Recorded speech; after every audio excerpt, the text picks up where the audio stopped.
Hi guys, कैसे हो? मैं मानता हूँ जैसे आप अपने घर में स्वस्थ होंगे, सुरक्षित होंगे। आज हम इस वीडियो में जैसे चर्चा करेंगे। हम जैसे इससे पहले जो फर्स्ट जनरेशन कंप्यूटर था उसके बारे में मैंने पिछली वीडियो में डिस्कस कर लिया था। और जैसे उस वीडियो में मैंने जैसे फर्स्ट जनरेशन जो भी सारी चीज़ें हैं थी उनको हमने बताने की कोशिश की थी। जैसे फर्स्ट जनरेशन अगर कंप्यूटर की बात करें हम इस वीडियो में, जैसे हम सेकंड जनरेशन कंप्यूटर बारे में पढ़ेंगे, लेकिन उसमें जो मेन चीज़ हैं दो है ना, उनको हम पढ़ लेते हैं। उसमें जैसे जो फर्स्ट जनरेशन कंप्यूटर में जिन्होंने जैसे काम किया वो जेपी एकर्ट और जेडब्ल्यू मोसले है ना, ये थे है ना। ये 1946 से 1956 के बीच में ये बन के तैयार हुई थी। और इसका जो फर्स्ट कंप्यूटर था वो एनईएक था है ना,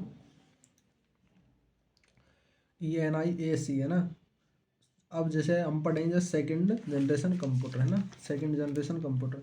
अगर हम एनईएक की जैसे हम अगर फुल फॉर्म देखें तो इसमें होता है electronic numerical integrator and computer है ना। ये एनईएक की मीनिंग होती है ना, फुल फॉर्म होती है अगर पूर्ण रूप देखें तो उसका है ना। अब जैसे सेकंड जनरेशन कंप्यूटर, इसमें हम जैसे इस पीढ़ी में जैसे फर्स्ट में जैसे इनमें हम जैसे कंपेयर करते करते जैसे सारा कुछ हम सीखने की कोशिश करेंगे। जैसे फर्स्ट में क्या हुआ था, सेकंड में क्या हुआ है ना। फर्स्ट जनरेशन ज़्यादा बेस्ट थी, सेकंड जनरेशन ये जैसे 46 से 56 तक ही, और ये 56 से 63 तक है ना, सेकंड जनरेशन है ना। इस पीढ़ी में जैसे उसमें वैक्यूम ट्यूब का इस्तेमाल किया गया था, इसमें ट्रांजिस्टर का है ना। जैसे वैक्यूम ट्यूब था तो वो ट्रांजिस्टर के मुकाबले ज़्यादा बड़ा था है ना। तो उसमें जैसे ये ट्रांजिस्टर है उससे छोटा है, इसलिए क्या है, जैसे छोटा होने के कारण उसमें जैसे काफ़ी सारे बदलाव आ गए हैं ना। तो उसमें जैसे वैक्यूम ट्यूब से ट्रांजिस्टर था ना उसका जैसे 1946 में इसका ये जैसे सामने आया था, विकास होना स्टार्ट हुआ था ना। इस पीढ़ी में ट्रांजिस्टर का उपयोग किया गया था जिसको वैक्यूम ट्यूब से काफ़ी छोटे थे है ना। इसके कारण इस पीढ़ी को कंप्यूटर में बदलाव आया, जैसे इससे काफ़ी सारे बदलाव आ गए, जैसे उसका आकार वगैरह सब कुछ। और ट्रांजिस्टर के उपयोग से कंप्यूटर में साइज में जैसे काफ़ी अंतर देखने को मिला था। जैसे उसका साइज और इसका साइज में जैसे काफ़ी अंतर, जैसे उसको तो एक पूरे पूरे रूम में रखने के लिए जगह चाहिए थी, लेकिन जैसे ट्रांजिस्टर का जैसे साइज छोटा पड़ा है ना, उसमें जैसे क्या होता है वैक्यूम ट्यूब 1000 से भी ज़्यादा उसमें लगा दी जाती थी है ना। लेकिन ट्रांजिस्टर का साइज छोटा था तो इसमें उसमें जैसे काफ़ी सारे बदलाव हैं वो भी अपन देखेंगे। इसका जैसे ट्रांजिस्टर का जो आविष्कार था 1947 में किया गया था, और यह वैक्यूम ट्यूब से काफ़ी बेहतर था है ना। जैसे आज़ादी के टाइम पे जैसे ये ट्रांजिस्टर था जो सामने आया था। इस पीढ़ी में जैसे मशीनी लैंग्वेज की वजह, जैसे असेंबली लैंग्वेज, उसमें जैसे कंप्यूटर जो लैंग्वेज थी उसको जैसे यूज़ में लिया जाता, मशीनी लैंग्वेज को लिया जाता, जिसमें जैसे जैसे उसको कोडर होता है, जैसे कोड को जो पढ़ने वाला होता है, जैसे कोड रनर होता है उसको। तो जैसे काफ़ी काफ़ी लोग, जैसे कुछ लोग ही उसको जैसे चला पाते थे, और उसमें जैसे काफ़ी सारी कमियाँ थी जो को जैसे वो होता है जैसे टाइम के अकॉर्डिंग जैसे हर चीज़ को जैसे सुधारने की कोशिश की जाती है ना, उसी तरह उसमें जैसे काफ़ी सारे बदलाव चेंजेस लाने की कोशिश की गई थी, जब जाके सेकंड जनरेशन कंप्यूटर आया था। और इस वजह से 1947 में ट्रांजिस्टर आने के बाद ही इसमें जैसे काफ़ी सारे बदलाव आए थे। इस पीढ़ी में जैसे मशीन लैंग्वेज की बजाय जो असेंबली लैंग्वेज का उपयोग किया गया था, वह यह पीढ़ी जो हाई लेवल लैंग्वेज हो कोबोल तथा फोरेट्रॉन का विकास भी इसी पीढ़ी में हुआ था है ना। जैसे इस पीढ़ी में अगर सेकंड जनरेशन में सबसे पहला कंप्यूटर था वो था TX-0 है ना, था है ना। इसको जैसे ट्रांजिस्टर की मदद से बनाया गया था, और इस कंप्यूटर को 1956 में लॉन्च किया गया था है ना। अब जैसे जो सेकंड जनरेशन जो कंप्यूटर थे उनके जैसे नाम अगर देखें तो इसमें जैसे एक था UNIVAC है ना, ये था 1108 है ना। CDC ये 1604, और एक है हनीवेल ये 400, और CDC 3600, और IBM 7094 यानी 7094 है ना। अब जैसे अगर हम इसकी जैसे विशेषताएं देखें, विशेषता लाभ हानि है ना, ये तीन टॉपिक और रह गए हमारे जो इसमें। ये तो जैसे अपन को जैसे मेन चीज़ तो इसको जैसे याद रखने से मतलब है कि जैसे फर्स्ट में जैसे उसमें वैक्यूम ट्यूब है ना, ये जो है ना जैसे वैक्यूम ट्यूब को जैसे चेंज करके ओनली ट्रांजिस्टर का इस्तेमाल किया गया था है ना। अब उसमें क्या हुआ था, जैसे वो एक वैक्यूम ट्यूब की वजह से एक इलेक्ट्रॉनिक डिवाइस जो सामने आई थी, जैसे कंप्यूटर के इलेक्ट्रॉनिक डिवाइस बोलते हैं, तो ये सामने आने का जैसे vacuum tube first generation main कारण मेन वो था। अगर वैक्यूम ट्यूब के बिना जो फर्स्ट जनरेशन कंप्यूटर उसकी कल्पना भी करना जैसे वो था मुश्किल क्या, जैसे संभव नहीं था, है ना। जो सेकंड जनरेशन कंप्यूटर था, ये सारा कुछ अपन ने, जो कौन कौन से कंप्यूटर थे वो सारा कुछ अपन ने पढ़ लिया। अब अपन जैसे इसकी विशेषताएं देखें तो इसमें जैसे ट्रांजिस्टर का उपयोग वैक्यूम ट्यूब की जगह इसमें किया गया था, है ना। तो जैसे ट्रांजिस्टर, जैसे वैक्यूम ट्यूब था वो जैसे काफ़ी बड़ी होती थी और ट्रांजिस्टर छोटी होती थी, है ना। इसका जैसे आकार काफ़ी जैसे छोटा था, क्योंकि जैसे ट्रांजिस्टर का इस्तेमाल किया था वैक्यूम ट्यूब की जगह, है ना। इसमें जैसे पंच कार्ड जो कि इनपुट और आउटपुट दोनों के लिए जैसे पंच कार्ड का उपयोग किया जाता था, है ना।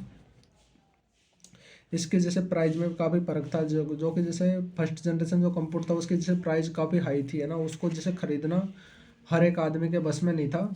लेकिन जो सेकंड जनरेशन कंप्यूटर आया था उसके जैसे प्राइस में भी फर्क पड़ा था, क्योंकि वो छोटा हो गया था, है ना, प्राइस में काफ़ी। और जैसे इसकी स्पीड भी काफ़ी फास्ट हो गई थी फर्स्ट जनरेशन कंप्यूटर के बाद में, है ना। ये अधिक विश्वसनीय था, क्योंकि इसमें जैसे वैक्यूम ट्यूब थी ना वो जैसे उसका लाइफ टाइम जैसे कम था, वो जैसे जल्दी ख़राब हो जाते। लेकिन ट्रांजिस्टर था ना वो जैसे काफ़ी लंबे समय तक वो ठीक ठाक चलती थी, तो इसके जैसे इसमें विश्वास कर लेते कि जैसे आउटपुट वगैरह जो सब कुछ सही आएगा, है ना। इसका लाइफ लाइन जो वैक्यूम ट्यूब के से तो अच्छा ही था, है ना। ये जैसे लैंग्वेज थी इस पीढ़ी में, जैसे कंप्यूटर को असेंबली लैंग्वेज और हाई लेवल लैंग्वेज का विकास भी सेकंड जनरेशन कंप्यूटर, वो सेकंड जनरेशन में ही हुआ था कंप्यूटर के में ना। अगर हम लाभ देखें तो इस पीढ़ी में जैसे कंप्यूटर में जैसे वैक्यूम ट्यूब के सर्किट के रूप में जैसे ट्रांजिस्टर का उपयोग किया गया था, है ना। ट्रांजिस्टर के उपयोग से आकार में काफ़ी फर्क आया था, आकार जैसे छोटा हो गया था। और यह कंप्यूटर काफ़ी कम हीटिंग करते थे। जैसे फर्स्ट जनरेशन जो कंप्यूटर था उसमें जैसे काफ़ी हीटिंग होने के बाद में उसमें क्या होता था, उसमें जैसे एयर कंडीशन वगैरह ये सारा कुछ उसमें लगाया जाता है ना। और उसको जैसे इतनी गर्मी हो जाती है ना कि उसको जैसे कंट्रोल करना काफ़ी मुश्किल हो जाता है ना। लेकिन इसमें जैसे हीटिंग में फ़र्क पड़ा, जैसे इसमें गर्मी को जैसे कंट्रोल किया गया था, है ना। इसकी स्पीड भी काफ़ी फास्ट थी और कंप्यूटर काफ़ी जैसे ये फर्स्ट जनरेशन कंप्यूटर से थोड़े सस्ते थे। ऐसे नहीं कि जैसे काफ़ी बहुत ज़्यादा सस्ते हो गए, ऐसा कुछ नहीं था, है ना। ये विश्वसनीय और टिकाऊ थे, क्योंकि जैसे ट्रांजिस्टर था वो जैसे जल्दी ख़राब हो जाता और इसलिए जैसे काफ़ी अच्छे टाइम तक ये टिक जाते हैं ना, चल जाते हैं ना। ऊर्जा की खपत भी जैसे फर्स्ट जनरेशन कंप्यूटर में जैसे ऊर्जा की खपत भी ज़्यादा होती थी, उसमें जैसे सब कुछ ज़्यादा ही होता था, है ना।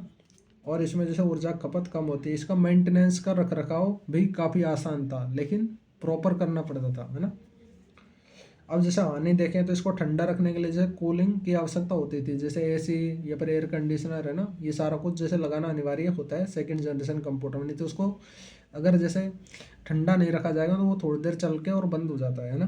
तो इसको ठंडा रखना आवश्यक होता है। जैसे एक कंप्यूटर होता है उसको जैसे धूल मिट्टी से बचा के रखो, और उसको जैसे गर्मी, जैसे वो गर्म होगा ना तो गर्म होते ही बंद हो जाता है कंप्यूटर की, एक अच्छी खास बात होती है ना। आज के मुकाबले महंगे थे, है ना। ऐसे नहीं थे कि जैसे फर्स्ट जनरेशन कंप्यूटर के हिसाब से तो वो सस्ते थे, लेकिन आज के जो कंप्यूटर आते हैं ना उनसे महंगे थे, है ना। इनपुट के लिए पंच कार्ड का उपयोग किया जाता था, है ना। ये भी इसका जैसे नुकसान है ना। इसका उपयोग कुछ कामों के लिए ही कर सकते थे, ऐसे नहीं कि जैसे हर काम के लिए। जैसे जैसे चार्ल्स बेबेज था, उन्होंने एक लॉजिक वो दिया था, सिद्धांत दिया था कि आप जैसे इससे अर्थमेटिक और लॉजिक कैलकुलेशन कर सकते हो। लेकिन जो एडा लवलेस थी, है ना, जैसे जो इंग्लैंड की जो फर्स्ट जो महिला प्रोग्रामर थी 18वीं शताब्दी में ना, उन्होंने कहा था जैसे अपन कंप्यूटर से वीडियो ऑडियो जिप फाइल वगैरह सब कुछ अपन उससे बना सकते हैं ना। लेकिन जैसे ये सेकंड जनरेशन कंप्यूटर था ना, इससे अपन जैसे कुछ ही कामों तक ये सीमित था ना।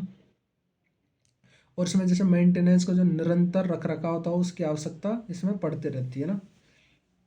ये सारा कुछ सेकंड जनरेशन कंप्यूटर में इतना कुछ जैसे उसमें जैसे थोड़े से चेंजेस के बाद में जैसे इसको अच्छे से, इसमें जैसे काफ़ी सारे चेंजेस आए थे। फर्स्ट जनरेशन कंप्यूटर था वो तो जैसे फर्स्ट में ही बनाया गया था, फर्स्ट में लाया गया था, तो उसमें जैसे काफ़ी सारी गलतियाँ थी उनको सुधारने। अब जैसे थर्ड जनरेशन कंप्यूटर आएगा उसमें जैसे और भी सारी गलतियों को सुधारने की कोशिश की जाएगी, है ना। और जैसे फोर्थ जनरेशन कंप्यूटर आएगा उसमें जैसे और भी ज़्यादा, और जैसे फिफ्थ जनरेशन कंप्यूटर इस टाइम चल रहे हैं वो सारा कुछ है ना। आगे आने वाले टाइम में जो सिक्स जनरेशन कंप्यूटर हैं वो आना स्टार्ट हो जाएंगे, जिनको जैसे ये बोलते हैं सुपर कंप्यूटर। और ये जैसे ये ये मान लो जैसे सारा कुछ चेंज हो जाएगा उसमें ना। कंप्यूटर जैसे काफ़ी प्रकार वगैरह ये सब कुछ जैसे हम नेक्स्ट वीडियो में पढ़ेंगे, जैसे उसमें क्या क्या होता है और वो किस काम के लिए, जैसे स्पेशल कंप्यूटर स्पेशल कामों के लिए ही बनाए जाते हैं। जैसे ऐसा नहीं कि जैसे जिस जिस चीज़ की ज़रूरत पड़ती है उसी के हिसाब से तैयार किए जाते हैं। तो उनको हम जैसे नेक्स्ट वीडियो में देखेंगे। जैसे कंप्यूटर में जैसे ज़्यादा कुछ होता नहीं है, अगर उसको जैसे अगर थोड़ा दिमाग लगा के पढ़ा जाए ना, तो उसमें जैसे काफ़ी आसानी से वो सारी प्रॉब्लम हल हो जाती है ना। फिलहाल इस वीडियो में इतना ही। अगर वीडियो अच्छी लगे तो प्लीज़ वीडियो को लाइक एंड चैनल को सब्सक्राइब कर दें। इसमें ज़्यादा कुछ है नहीं, अगर आप जैसे अगर ये जब फर्स्ट में जैसे थोड़ा बहुत होता है, अगर इसको एक दो बार रिपीट करके अगर इसको पढ़ेंगे लिखेंगे तो सारा कुछ सॉल्व हो जाता है ना। फिलहाल इस वीडियो में इतना ही, फिर मिलते हैं अगली वीडियो में, जब तक के लिए बाय बाय।